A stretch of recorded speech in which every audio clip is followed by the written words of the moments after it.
Hello and welcome to my lesson.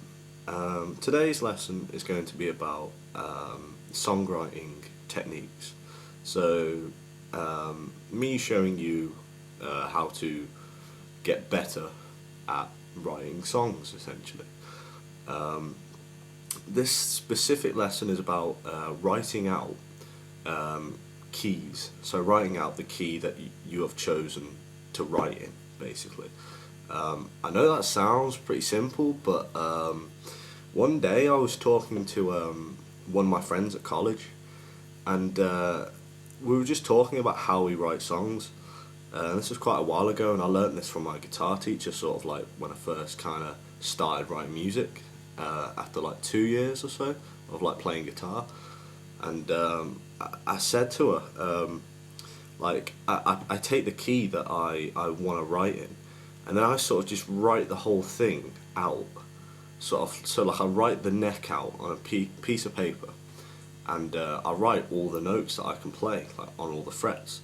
And she was like, "Oh, that's a very good idea, like I should try that." And I was like, "What, you mean like you've never done that?" Like that, I thought that was quite either like an obvious thing or a very self-explanatory thing. But it turns out that even though it's a very simple concept, not many people have thought or sort of heard of the idea. And my guitar teacher, when he first taught it me, he was sort of saying that this technique is basically what all the big bands do. I'm sure that's not true for a lot of bands, but it is a very, very helpful concept. Basically, this is what I'm actually talking about. Right, now, what is that exactly? Right, that is the key of C major, right, all over the fretboard. Right, all them dots represent the fret on the string that you can play in the key of C major. Right, C major, if you're a beginner, it's the most basic key and sort of the most common key. So on a keyboard or a piano, all the white keys are notes that are in the key of C major. So if you are playing a piano and you play all the white keys, you're just messing around playing the white keys, right? You are actually playing in a key, in the key of C major. So you are actually writing music in key. So you are literally writing music to like the proper or highest standard, essentially, right? So basically all this is, like I said, it was all the notes in C major all over the fretboard.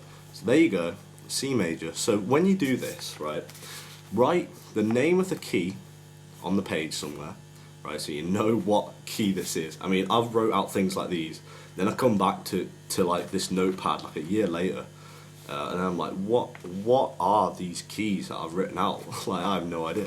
So just make sure you write that down, and then what's very helpful is write the notes that's in the key above it.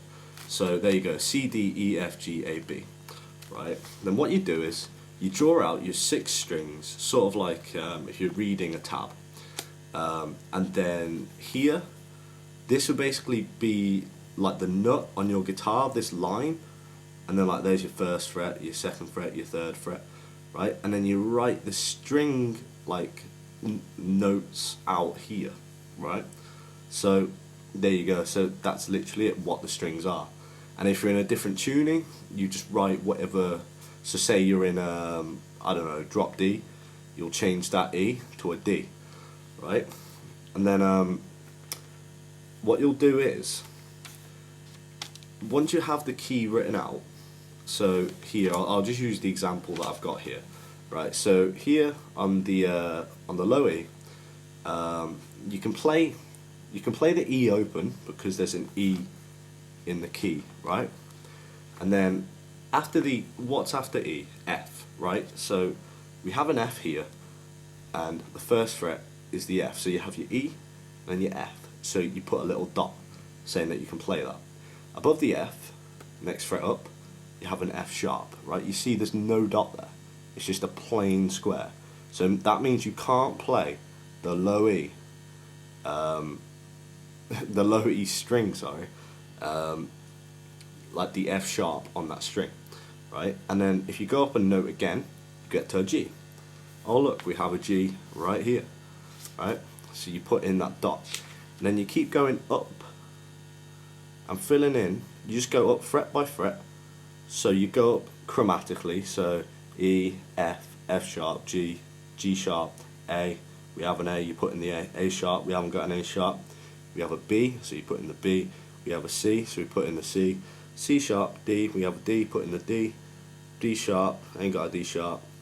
And then we go back to E, and we have the E, so there's a dot. Okay? Right, and then what I usually do after that, if I'm in standard, which I usually am, I then fill out the high E as well, because it's exactly the same. It's the same note. It's the same string note. Okay? And then you literally just do this for all of the strings, and then there you go. That is the key of C major all over the fretboard. And this is very good if you don't really know much theory, like literally at all. Even if you literally know nothing about keys, and you just like ask a friend or just search what notes are in the key of whatever, right? And you just get the notes, and then just figure out which ones you can play by going up the string on each fret for each string. And then there you go, that's everything you can play in this key, right? So you can now start just noodling around, just playing notes, just trying out little notes, and then coming up with riffs or chords or melodies, whatever you want. Yeah, that's it. It's very good for when you just want to be able to see, like visually see everything that you can play in the key that you're trying to write in. It's so much easier because you just don't have to think, and it's like you don't have to think, you just have to play. That's literally it.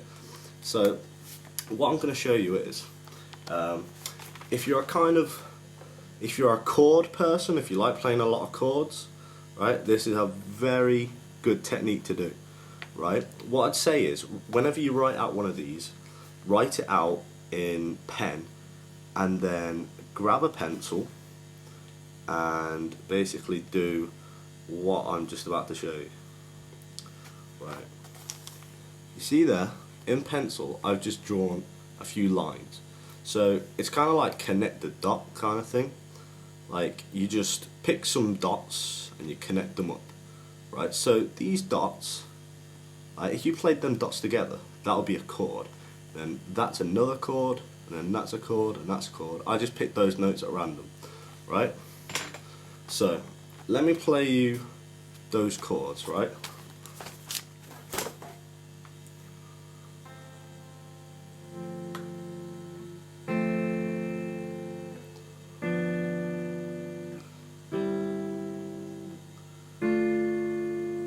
There you go, you've already got 4 chords, that's a chord progression. So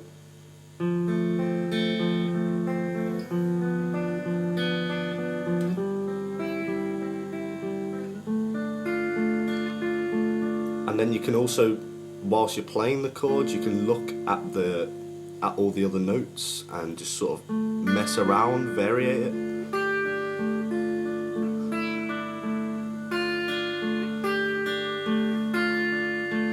And if you have any open strings that you can play, I forgot to mention this, if you're ever in a key when you can't play any open strings, so hold on, I have an example. This is the key of D minor. I wrote this out for myself, so it's a bit scruffy.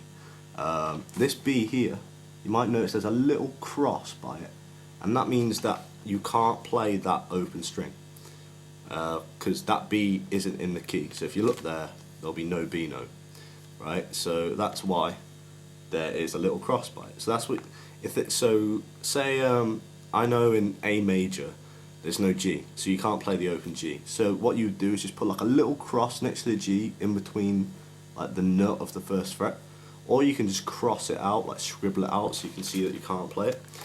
But yeah, that's literally that.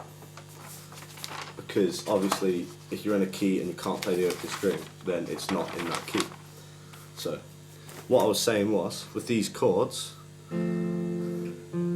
because like I was always that person in like art class as a kid, like I'd always be like, I want to draw something but I don't know what to draw, you know. So it's like I look at this, it's like I don't know what to play, right? You just write out some chords using the lines. Just do some random lines, literally, and then you have some chords. And then what I was basically going to say was, if you have any open strings, you can get the open strings involved.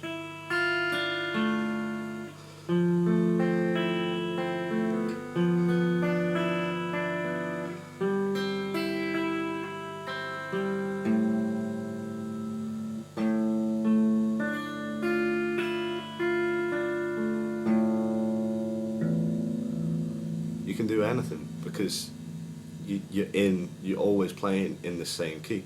So if you just sort of mess around and see what works. Like I noticed here that didn't sound very good. You know, that didn't really go that well. But you just play around, see what you want to do.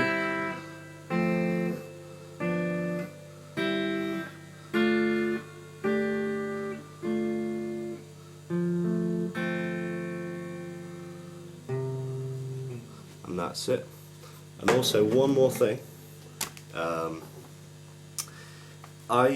I play metal quite a bit, so I find I'm always writing sort of melodies. Like when I write metal riffs, I don't really like them to be like proper generic power chord sort of thing, so I like to write a lot of melodies.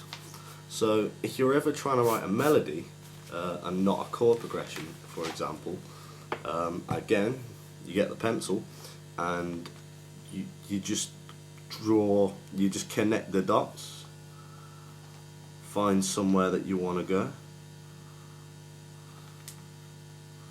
right? So you can see there, I've just connected some dots, right? There you go, there's some notes to play. So I'll get my pick.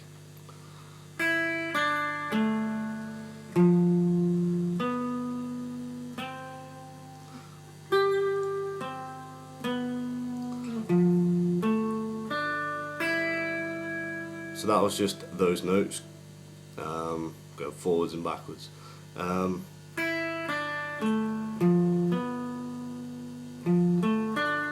you can sort of see what notes go together.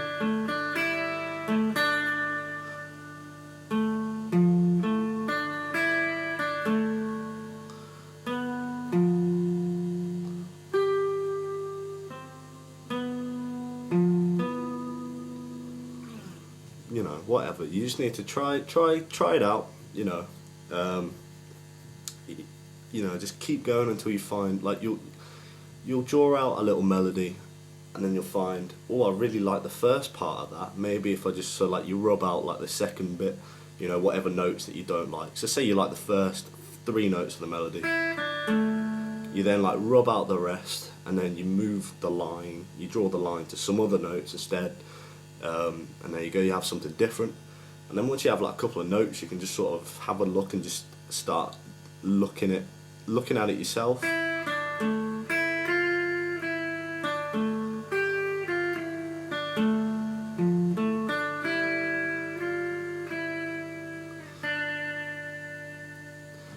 Like when I was in my band, I really wanted to write a massive sweeping guitar solo, and it started up here on the 21st fret and then ended on the 1st fret. And the way I did this was I just started on the 19th fret, like I extended the fretboard on my page to 24 frets.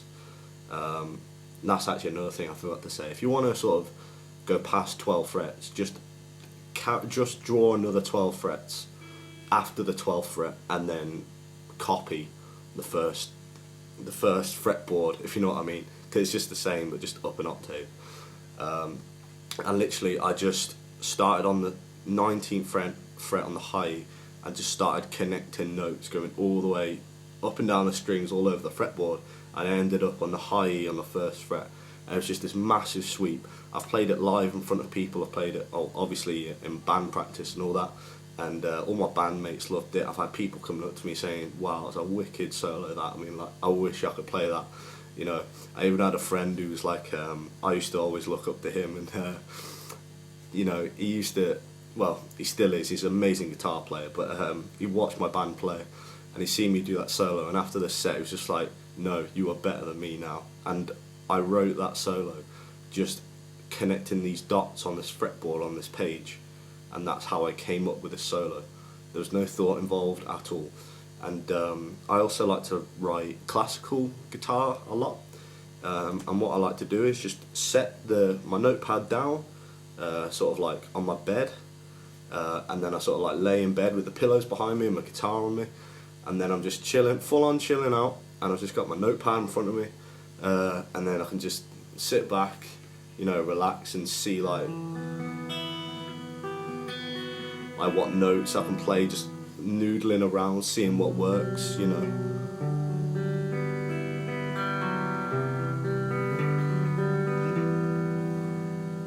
And that's it. It's just an easy way to see anything that you can play in that key. So all the work's done for you. It's like the hard part is finding out the notes for the key, and then once you've done that, there you go, you've answered your question. You know what notes you can play, write it out, and then come up with some ideas. And that's literally it. If you have any questions about this, just put a comment. I'll be happy to help. If you enjoyed my lessons, please subscribe. There'll be more to come. I hope you enjoyed that, guys. Keep on rocking, and I will see you in a bit.